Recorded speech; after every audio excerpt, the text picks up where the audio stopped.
Hello everyone and welcome to my video about the top gold companies in my opinion, obviously.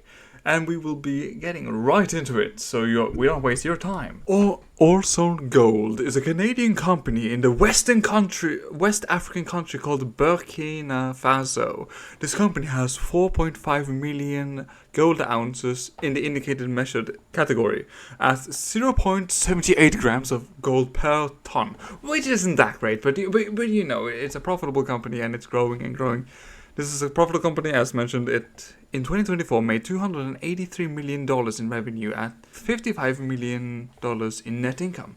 The company has 89% recovery rate of the gold they're producing and is producing roughly now 33,000 to 36,000 ounces per quarter at 1,500 gold per ounce in AISC. And they are now in the process of increasing their production to where they are now projected to be producing between 36,000 to 42,000 ounces per quarter in 2025, by the end of 2025. And they're also planning to further increase this production between 2026 till 2027 to where they will be producing roughly 55 to 62,000 ounces of gold per quarter, which will be amazing. And the reason why I'm mentioning this company first is because it's profitable currently, and with these gold prices at 3,200 gold per ounce, and they have 1,500 gold AISC per ounce, well, they will be doing pretty well in the future, in my opinion. But now we will be going to the second company. And now for the second company, which is a high company.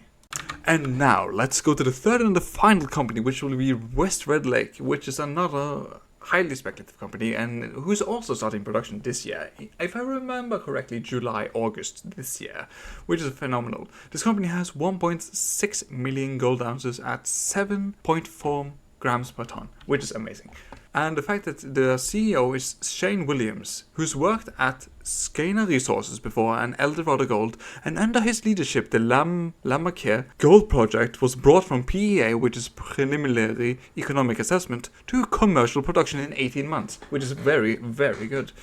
And they will be producing an average 67,000 ounces over their 7-year mine life. Bear in mind, they might use their free cash flow to explore and find even more resources, which might make the mine last longer. And at $1,681 per ounce AISC, which is all-in sustaining costs, and at $3,250 USD per ounce now, this company will be churning out free cash flow though when they start producing though. And they have an experienced team, and they have a mill, they have infrastructure, and based upon like 2,200 gold, there was projected to be 177% IRR, which is very good. Usually you see like 30 to 60% between companies, and a 315 million in net present value at $2,200 gold. And it's now $1,000 extra. And they are projected with $2,200 gold to have $69 million in cash flow, free cash flow per year. And now it's $1,000 extra, so you can only imagine how much capital they will be having. And they also have a 95% recovery rate of the production.